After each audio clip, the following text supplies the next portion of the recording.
এই যে হয়ে গেছে আমার চিকেন রান্না। তো আজকের চিকেনটা যা হয়েছে না, পুরো কি বলবো, ব্যাপক হয়েছে, দেখেই কিন্তু মনে হচ্ছে সত্যিই তাই। আমার সবাইকে জানাই শুভ সকাল। তো সকাল সকাল দেখো আমাদের এখানের পরিবেশ। তো মিউনিসিপালিটি থেকে লোক এসেছে, এসে এই যে সমস্ত জঙ্গলগুলো পরিষ্কার করছে। সকালবেলা উঠে ঘুম থেকে উঠে দেখি মানে এই অবস্থা। তো রাস্তার যা অবস্থা হয়েছিল, সত্যি কথা খুব অবস্থা হয়েছিল। এখন এই যে লোকজন দাঁড়িয়ে দাঁড়িয়ে সব পরিষ্কার করে দিচ্ছে। জলটা শুকিয়েছে না একটু রাস্তার, ওই কারণে আর কি এসেছে সবাই পরিষ্কার করতে। কিন্তু এই রাস্তাটার জল আর শুকায়নি, এটা এইভাবেই আছে জঙ্গল। এই রাস্তাটা শুকিয়ে গেলে আমার এখান দিয়ে আবার পরিষ্কার করতে হবে। এখানে জঙ্গলটা আমি পরিষ্কার করব।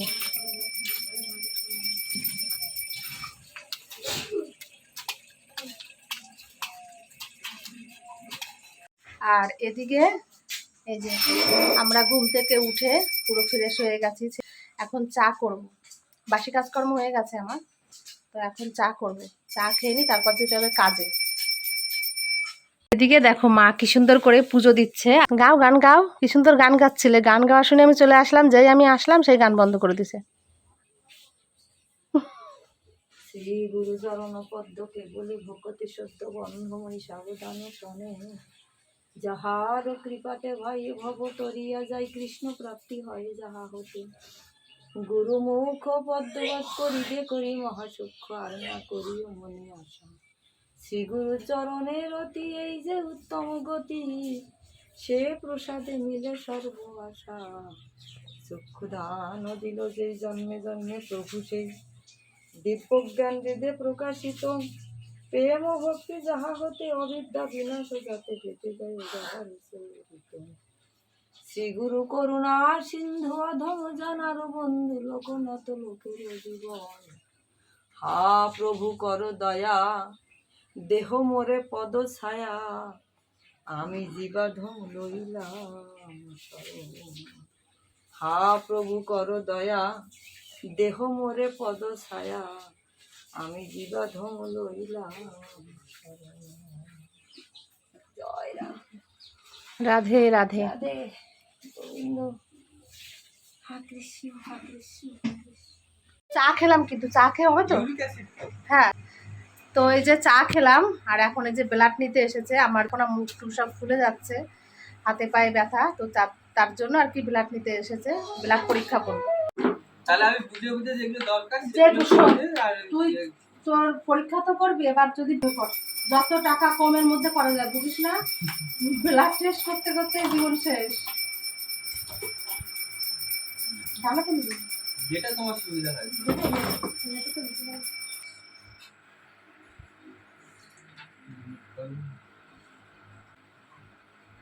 হ্যাঁ, সূর্যকালে তো ভয় লাগে।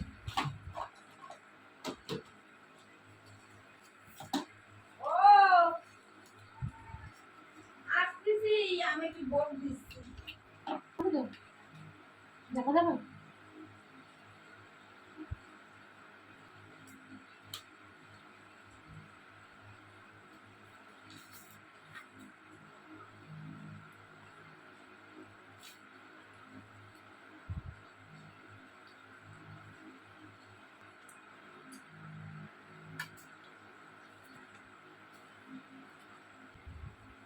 রক্ত ভালো আছে না? তোর কাকার কথা ভীষণ মনে পড়ছে এখন আমার। রক্ত থাকা এরকম নীতিশ যখন তখন বলতাম না যে রক্ত গাঢ় আছে না পাতলা আছে। গাঢ় থাকলে একটু মনটার ভিতরে ভালো লাগতো, আর পাতলা থাকলে মনটা খারাপ হয়ে যেত, যে এই মনে আবার ব্লাড দিতে হয়। আর জীবন হয় যে থাকলো জীবন।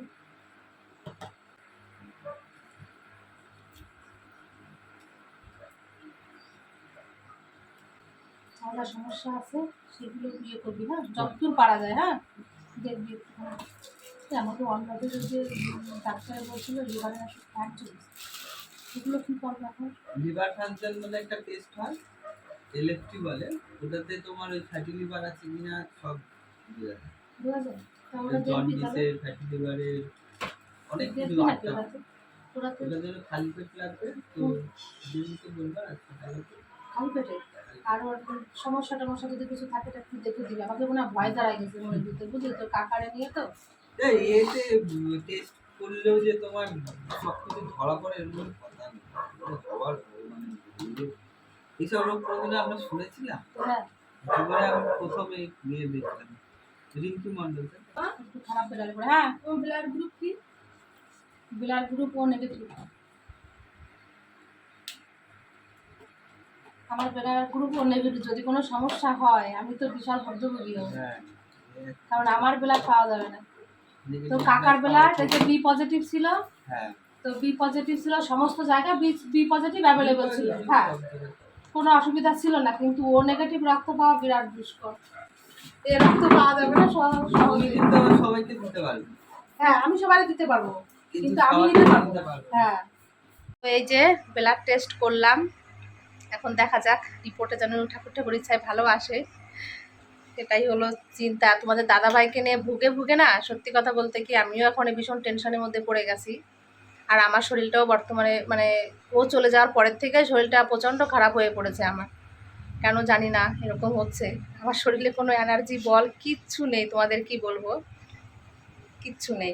যাই হোক, ব্লাড টেস্টটা করলাম, দেখা যাক এখন কি হয়। আর পেটের আলট্রাসোনোগ্রাফি করতে দিয়েছে ডাক্তার, সেটা এখনও করা হয়নি। তো এটাও ভাবছি খুব তাড়াতাড়ি করব, করে নিয়ে তারপর ডাক্তারের কাছে আবার যাব। এই যে এখন কাজে বেরিয়ে পড়লাম, ছেলে ওই যে পড়তে যাচ্ছে, আমিও চলে আসলাম কাজে। সকালবেলা ছেলের জন্য কিছু করতে পারিনি, মানে কোনো টিফিন করতে পারিনি। তো এখন ভাবছি দোকান থেকে একটু বাউলি কিনে দেবো, বাউলি খেয়ে তারপর যাবে পড়তে আর কি।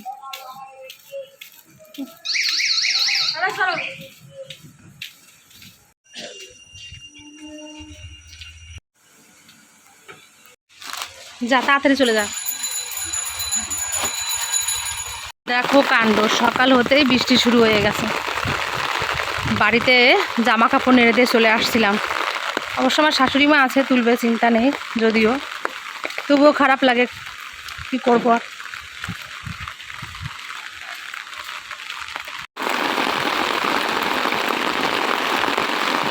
হঠাৎ করে এমনভাবে বৃষ্টিটা আসবে সত্যি বুঝতে পারিনি।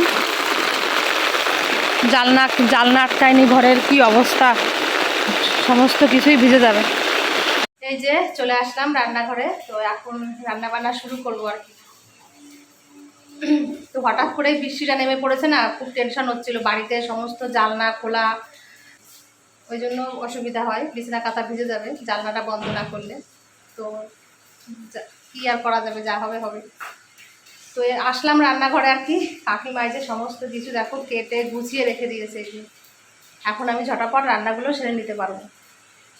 কি সুন্দর করে সব, এই যে ডালটাও ভিজিয়ে রেখে দিয়েছে, তো এই যে সব কেটে কুটে গুছিয়ে রাখলো। এখন আমি নিজের মতন করেই আর কি রান্নাবান্না সব করব।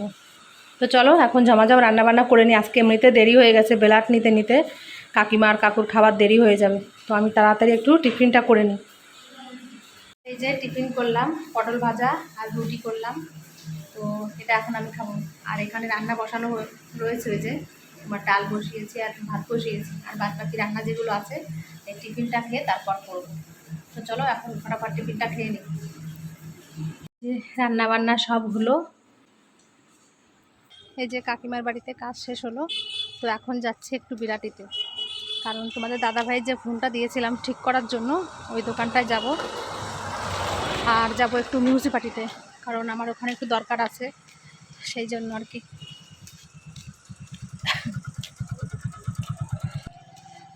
কদিন ধরেই ভাবছি যাব যাব, তা যেতে আর ইচ্ছা করে না। তোমাদের দাদাভাই সমস্ত কাগজপত্র যে সব নিয়ে আসছি, আজকে ভাবছি একটু যাই, ঘুরে আসি, অনেকটা দেরি হয়ে গেল।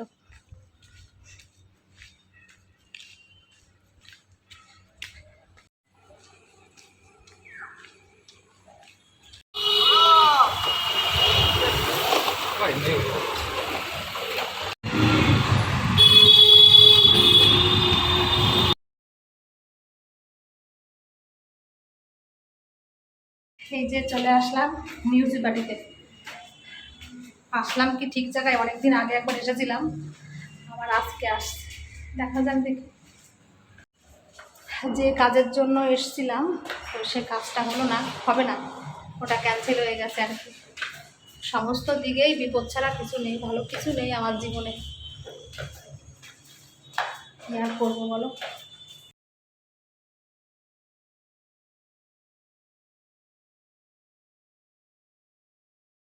আমি এই যে এখন বাড়ি আসলাম, বাড়ি এসে স্নান সেরে ঠাকুর ঘরে প্রণাম করে তারপরে আসলাম রান্নাঘরে।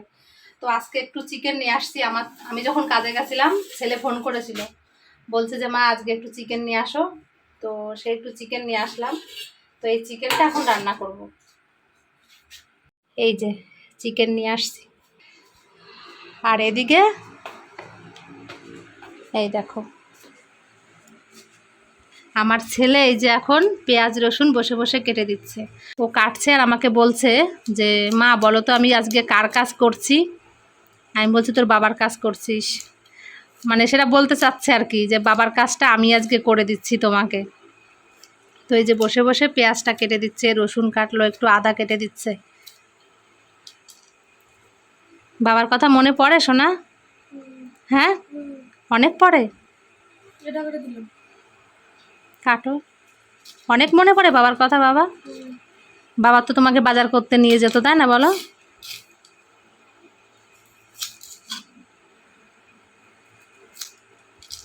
মনে তো পড়বেই, বাবার কথা তো মনে করতেই হবে রে সোনা। যতদিন বাঁচবো ততদিন মনে করতেই হবে। আর এদিকে এই যে তোমার আম কিনে নিয়ে আসছি, কারণ এই বছর সত্যি কথা বলতে কি আম খাইনি। তোমাদের দাদা ভাইয়ের জন্য মেয়ে নেবার আম খেতে পারলাম না, ওর কথা খুব মনে করছিলাম, ওই জন্য আম মুখে দিতে পারিনি। কিন্তু কেন জানি না এই কদিন ধরে মানে ভীষণ আম খেতে ইচ্ছা করছে আমার। মানে এবছর আম খাইনি তো ওই জন্য আর খেতে ইচ্ছা করছে। তারপরে এই যে কি আম বলে না এগুলো, এই আমের নাম কি? ফজলি আম। ফজলি আম বলে না মালদায় আম না কি বলে না? ও যাই হোক, এই যে ফজলি আম বলছে মা আর কি। তো এই আম, এই যে বড় বড় আম, এগুলো টক হয়। তো এই আম কিনে নিয়ে আসলাম, 50 টাকা করে কেজি নিয়েছি। তো রাধা গোবিন্দকে মা ভোগ দিল, মা ভোগ দিয়ে এখন প্রসাদ পাচ্ছে। আর আমরাই যে রেখে দিয়েছি, আমরা একটু খাবো আর কি, আমি ছেলে। যাই হোক, এবার তো আর আমি খেতে পারলাম না, লাস্ট পজিশনে এবার একটু আম খাচ্ছি আর কি। তো চলো এখন রান্না বান্নাগুলো সেরে নিই। আজকে পুরো 1:30 বেজে গেছে। তো এই 1:30টার সময় যাব রান্না করতে। কি হলো, চোখ জ্বালা করছে? পেঁয়াজ কাটতে হবে না, পেঁয়াজ আমি কেটে নেবো, তুমি রেখে দাও। রেখে দাও, পেঁয়াজ কাটতে হবে না, রাখো। ওই রসুনটা যদি পারো একটু কাটো, নাহলে কাটতে হবে না, ছেড়ে দাও, আমি যাচ্ছি রান্নাঘরে। তো মিউনিসিপালিটিতে গেছিলাম একটা কাজের জন্য, সেই কাজটা হলো না। শ্রমিক কার্ড ছিল তোমাদের দাদা ভাইয়ের, তো সেই কার্ডটা জমা দিলে নাকি মানে কিছু টাকা পাওয়া যাবে, সেই জন্যই গেছিলাম। আমাদের এখানে কাউন্সিলরও বলেছিল। তো জমা দেওয়ার পর জানলাম যে মানে কার্ডটা তোমার মানে আমাদের টাকাটা জমা দেওয়া হয়নি, মাসে 30 টাকা করে দিতে হতো। তো আমারও মনে ছিল না এই কার্ডের কথা। তো 30 টাকা করে জমা দেওয়া হয়নি বলে যাই হোক টাকা পাওয়া যাবে না, তাই বললো আর কি। ঠিক আছে, ও টাকা দরকার নেই, ও টাকা পেলে আরও বেশি কষ্ট। মানে দাদা ভাইয়ের কথারও খুব মনে পড়বে। ভালো হয়েছে এক হিসাবে টাকাটা পাইনি আমি, খুব ভালো হয়েছে। তো যাই হোক, অনেক কথা বললাম। এখন যাব রান্না বান্না করতে, অনেকটা দেরি হয়ে গেল। আজকে বেশি কিছু রান্না করব না, শুধু চিকেন করব আর ভাত করব, গরম ভাত আর চিকেন, ব্যাস হয়ে যাবে। আর আম আছে, হয়ে যাবে। না চাটনি কি দিয়ে করবো? টমেটো নেই, আম নেই, কিছু নেই, চাটনি। ওই আমতে চাটনি করে নাকি পাগল? ও তো পাকা আম, ওই আম ভাত দিয়ে খাও না। এই যে রান্না বান্না কিন্তু শুরু করে দিয়েছি। এখানে ভাত হচ্ছে, এখানে মাংসের জন্য আলু ভাজা করলাম। আর এখানে এই যে তোমার মাংসটা এখন একটু ভাজা করে নিচ্ছি। পোলট্রির মাংস তো তোমার, ওই কারণে একটু ভাজা করে নিলে পোলট্রিতে যে একটা উগ্র গন্ধ থাকে, তো সেই গন্ধটা দেখবে থাকবে না প্রথম যদি আমি একটু ভাজা করে নিই। তো আজকে এইভাবেই রান্না করব। এই দেখো কি সুন্দর করে ভাজা করছি চিকেনটা, তোমার তেল ছেড়ে দিচ্ছে গা দিয়ে, অনেকক্ষণ ধরে একটু ভাজতে হয় আর কি। এই যে চিকেনটা নামিয়ে নিয়েছি, এবার এই তেলে দিয়ে দেবো পেঁয়াজ। এই যে আমার খোকা বাবু চলে এসেছে আমাকে মানে হেল্প করতে, এই দেখো এসে এখন নাড়াচাড়া দিচ্ছে, পেঁয়াজটা ভাজা করছে আর কি। পেঁয়াজটা একটু ভাজা ভাজা হয়েছে আর কি।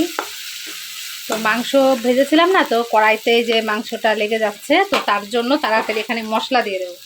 এই যে তোমার এখানে রসুন, আদা সব কিছু, আর জিরার গুঁড়ি, লঙ্কা, হলুদ, টমেটো, কাঁচা লঙ্কা সবই আছে। তো মশলাটা এখন দিয়ে দেবো।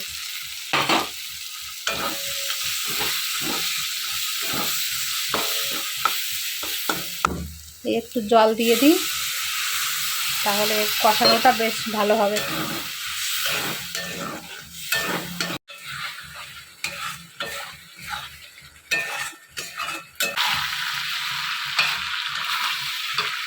আজকে চিকেনটা যা হবে না কি বলবো, দারুণ টেস্টি হবে আজকে চিকেন। দেখেই কিন্তু মনে হচ্ছে সেই হবে চিকেনটা। হ্যাঁ, তুমি কষানো মাংস খাবে? আমার ছেলে বলছে আমাকে একটু কষানো মাংস দাও মা, খাবো। দেবো, আর একটুখানি হোক সামান্য, তারপর তোমার দিয়ে দিচ্ছি। আমার ছেলে প্রথম থেকেই, তোমাদের দাদাভাই থাকতেই, ওর যত কিছু আবদার সব আমার কাছেই ছিল। কারণ ওর বাবার কাছে আবদার করতে পারতো না। ওর বাবার ওই অবস্থা দেখে আর কি আবদার বা করবে। আমিও কোনোদিন কোনো কিছু ওর কাছে চাইনি, ছেলেও কোনোদিন কিচ্ছু চাইনি, আর সে পারতোই না দিতে। সে অসুস্থ সারা জীবন, ওর মনে অনেক যন্ত্রণা ছিল, স্বাভাবিক। ছেলেকে যদি একটু কিছু জিনিস কিনে দিতে না পারে, কি বউকে কিছু দিতে না পারে, স্বাভাবিক, সেটা প্রত্যেকটা মানুষেরই কষ্ট হয়। তার প্রিয় মানুষদের যদি কিছু দিতে না পারে। তো সেই ছোট্টবেলা থেকেই আমার ছেলের মানে যত আবদার সব কিছু আমার কাছেই ছিল। ওই জন্য আর কি ওর বেশি একটা অসুবিধা হয় না। কারণ এটা দেখে দেখে অভ্যস্ত হয়ে গেছে যে মা জন্মের পরের থেকে দেখছে যে মা কাজ করছে, মা সংসার চালাচ্ছে, সবই মা। তো ওই জন্য ওর বেশি কষ্ট হয় না। তবুও মাঝে মাঝেও খুব কষ্ট হয় বাবার জন্য। ও তো একটু চাপা ধরনের মানুষ, অতটা প্রকাশ করে না। এই হচ্ছে ব্যাপার। আমার ছেলে এখন চিকেন কষা খাবে, ওকে এখন একটু চিকেন দিয়ে দিই, বসে বসে একটু খেয়ে নিই। দেখো আমার ছেলের কাণ্ড। ওই যে লতিকা দিদি তোমার কচু শাক তুলছে, তো ওই যে সেখান থেকে একটু কচু শাক নিয়ে আসলো। অনেক কচু হয়েছে আমাদের এখানে। এই কচু শাকগুলো কিন্তু খুব ভালো লাগে খেতে, একটুও গলা ধরে না, এত সুন্দর কচু হয়েছে। তো ওই যে তুলেছে আর কি কচু শাক। তো আমার ছেলে এই যে নিয়ে আসলো কতগুলো। হাত দো বাবাই, হাত দো, হাত ধো ভালো করে, সাবান দিয়ে হাত দাও।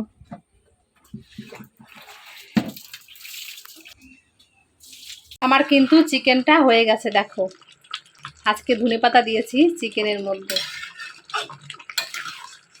তো চিকেনটা কেমন হয়েছে তোমরা কিন্তু অবশ্যই আমাকে বলবে। এই যে হয়ে গেছে আমার চিকেন রান্না। তো আজকের চিকেনটা যা হয়েছে না পুরো কি বলবো, ব্যাপক হয়েছে। দেখেই কিন্তু মনে হচ্ছে সত্যিই তাই। আমার ছেলেও বলেছে মা খুব সুন্দর হয়েছে, মানে একটু মানে কষানো মাংস দিয়েছিলাম তাই বলছে আর কি। তো চলো এখন গরম গরম ভাত আর চিকেন খেয়ে নি তাড়াতাড়ি। এই যে গরম গরম ভাত নিয়ে তার সঙ্গে চিকেন নিয়ে বসে পড়লাম খেতে। ছেলেও এই যে বসেছে খেতে, আমিও বসলাম খেতে। যাই হোক অনেকটা দেরি হয়ে গেছে মানে রান্না করতে করতে। বাজারে গেছিলাম তো ওই জন্য লেট হয়ে গেছে রান্না করতে। আর এখানে যে আম কেটেছি, আজকে তো বাজার থেকে আম কিনে নিয়ে আসছিলাম, তো মা রাধা গোবিন্দকে দিয়েছে। আর এই যে আমাদের জন্য কাটলাম আর কি, ছেলে আর আমার জন্য। এখন এইগুলোই খাওয়া দাওয়া হবে আর কি। তো চলো এখন ঝমাঝম খেয়ে নি, খুব খিদে পেয়ে গেছে।